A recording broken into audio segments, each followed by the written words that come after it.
Hell in the Land of the Morning Calm, Chapter 9. Sole Survivor of the Massacred Patrol. There is no substitute for walking in perfect victory and harmony with God. Haphazard lives will never experience these things. Those that are just playing around with God will never experience great miracles in their lives. But if a person really means business with God, God will mean business with him.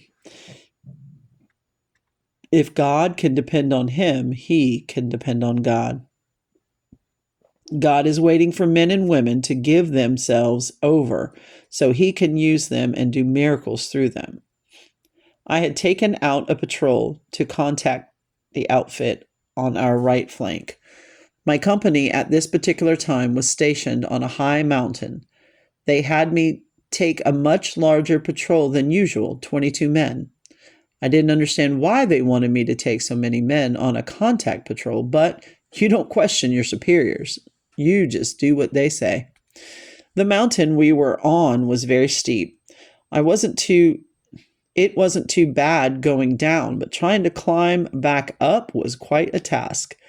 I decided I would circle a little bit to the right and come up to our position from the rear. We were going through a ravine just before climbing the mountain back to our position. Our point men and flankers had seen nothing. Suddenly, enemy soldiers fired upon us. Most of them had burp guns, a Russian weapon that looks like a machine gun, except it has a big round cylinder underneath that holds the ammunition. It fires so fast that you can hardly hear the hesitation between one shot and the next. We immediately dove to the ground and began to scramble for cover. There wasn't much that we could do. My patrol was completely riddled. Lying face down on the ground, I began, as quickly as I could, to look over the situation, to see what the score was, and to try to find out exactly where and how many of the enemy were there. I realized they had us pinned down from both sides. We were outnumbered about 3-1, and most of them seemed to have automatic weapons. As best I was able to determine, there were only 2 men, with the exception of myself, that were still able to put up much of a fight. Quite a few of them were still alive, but they were just shot to pieces. The 2 that were able to fight were lying fairly close to me. Plemmons, Plemmons, one of them whispered to me. We've got to make a break. We've got to get out of here. Then maybe we can get a patrol back in here and save these other men. We have no chance of staving them off. Agreeing that was our only chance, I said, all right. I began to move my hands slowly to try to get them up in a position near my shoulders where I would have some leverage. I didn't want to be stumbling around when trying to get up because I knew every second could be the difference between life and death once I started moving. Just the split second before I was going to leap to my feet to run, God spoke to me in an audible voice for the 3rd time in my life. Now, I don't understand why the other men didn't hear it. It was audible to me. He said, "Son, don't move. Stay where you are." I whispered to the other fellows, "God just spoke to me and said, don't move. Stay here." I will never forget what one of them said if I live to be 1,000. He looked at me and said, "This is no time for that crazy religion. We've got one chance, and that's to get out of here right now." He and the other fellow jumped to their feet and began to run. They didn't get 100 feet before they were riddled to pieces. They hardly knew what hit them. I checked one of them later, and he had 28 bullet holes in him. The other one was about the same. Meanwhile, the enemy was coming down off the hill on both sides. They knew that our troops were not far away, would hear the firing, and would soon send out patrols to find out what was going on. That burp gun did not sound like any other weapon in the world, and our men knew there was not supposed to be any firing going on back there. So I figured they would be sending someone out to check. I listened intently as the enemy continued off the hills on both sides. This was one of the hardest times that I've ever endured in my life.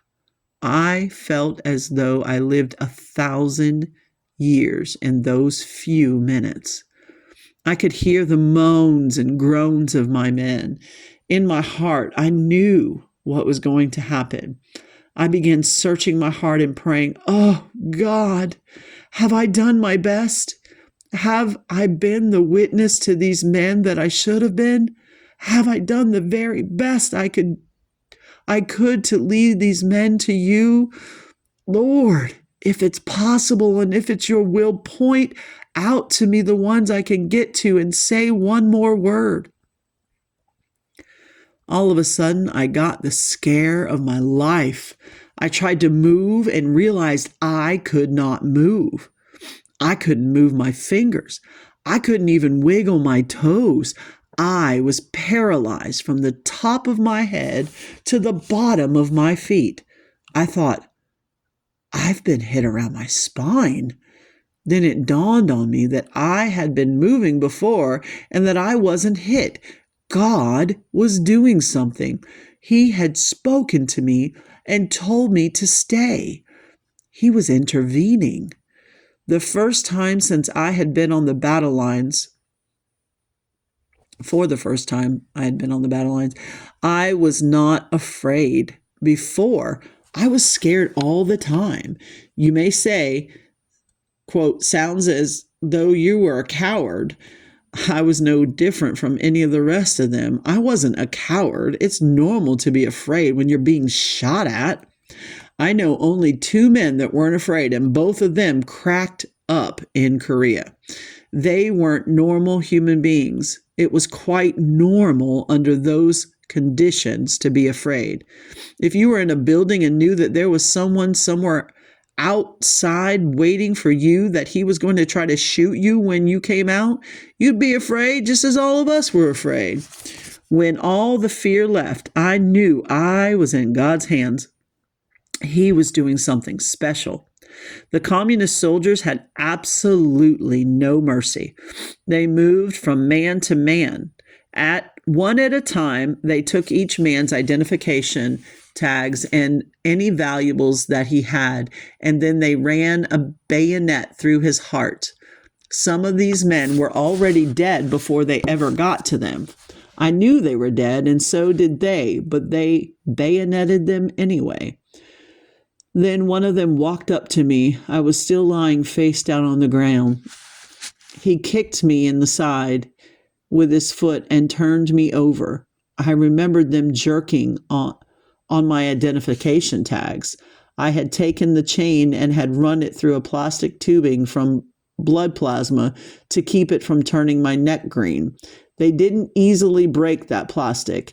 It finally broke and they pulled it off. They took my watch, my ring, and my billfold. They stood over me for what seemed a very long time. Then another one came up and they just simply turned and walked away. I didn't have one drop of blood on me anywhere. I don't know what God let them see, but I didn't have a scratch on me. They were convinced I was dead. Out of the entire group, I was the only one they didn't bayonet. The angel of the Lord encampeth round about them that fear him, and delivereth them. Psalm 34:7. I lay there on the ground, still unable to move. As they scrambled back up into the mountains, I didn't want to start moving too soon, and because of what the Lord had done, I couldn't move at first. Slowly, the feeling began to come back, but I still didn't move, for I wanted to be sure that they were far enough away that they would not see me. It began to get dusk early, so I started crawling around to check on my men. I went to each of the men and checked to make sure that none of them was still alive. I found that they were all dead. I then began to make my way carefully back toward my company. I knew I had to be careful because our men would get trigger happy. I I heard our men coming and got down into a big ditch. I yelled out to them and warned them that I was there. I figured they would recognize my voice because they were men from my company. I told them what had happened. Men from my company were sent up into the hills after the communist soldiers who were then pulled out of the rocks and caves.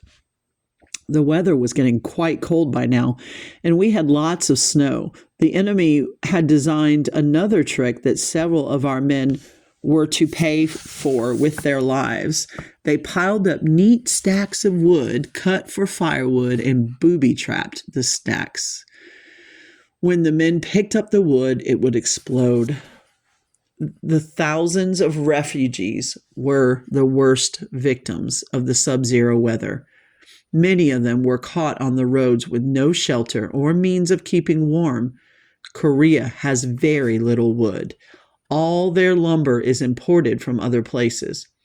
I remember walking along the road one day with my platoon and hearing a baby crying. We kept looking for the baby and didn't see it. One of the guys walked up to a woman lying on the side of the road. Lying under the woman was the baby we had heard crying. She had covered the baby with her own body and had taken off her outer garment and wrapped the baby in it. The mother was frozen to death. This was to be just one of many we would find in the days to come. We took the little girl baby and kept her that night and day. We turned her over to the Red Cross the next morning. They promised to take her south and find a home for her somewhere. We also found a lot of refugees wounded and bleeding. Our medics would do all they could for them and save the lives of quite a few. The women and children are the real tragedy of war. This is especially true when you are dealing with a heartless, godless ideology like communism. There is no limit to what they will do to promote their cause. That's why this coexistence business is a lot of nonsense. You can't coexist with a rattlesnake. Either you get him or he will get you. The communists are not interested in coexistence. They are interested in dominating and conquering the United States of America and the rest of the world. And they will go to any means to achieve that purpose. Only a couple of days after we had crossed into North Korea, I witnessed a scene I shall never forget. We were engaged in anti-guerrilla operations as the drive was proceeding north. Our orders were to clean up the pockets of resistance, the roadblocks, and any other activities designed to disrupt our supply lines. We had just entered a small village and were searching it. One of our men walked up to a baby that seemed to have been abandoned and was crying its heart out. He picked up the baby, and there was a great explosion. 2 of the GIs were killed and 3 others wounded. The baby had been booby-trapped by the communist. The baby, of course, was blown to bits. End of chapter 9.